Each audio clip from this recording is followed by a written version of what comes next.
Hello guys, today we will be making a random room chooser where you have to choose a room and according to the room you get a result. It's kind of like those game shows where you have to choose the right door or you lose. So let's get started.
Now that we are done with the programming part, let's try and run it.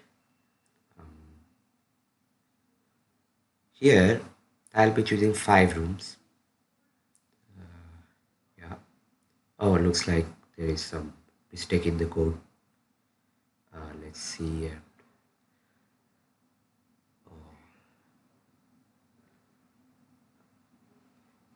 Oh, looks like I have I've added the wrong variable here. It's gonna change it, and now it should run. Yeah, I'll be choosing 5 rooms, and I would like to go to the room number 1. Oh, looks like there was a shark in that room. Yeah. Now for the code. So first, we will get the input for how many rooms there should be. Then there is an array of possible outcomes from the rooms. Currently, there is only 4 of them, but you can add as much as you like. Then we will create an empty list called rooms and randomly add outcomes to it. Then we will take the guess and check if it is a good or bad room. Note here, if you want to add more possibilities, then add check for the other outcomes if the if else statement. Now, if it is a good room, then you win, else you lose. And if the room does not exist at all, you get a message saying it does not exist. So that is it for the code. As always, the code will be linked in the description. Bye.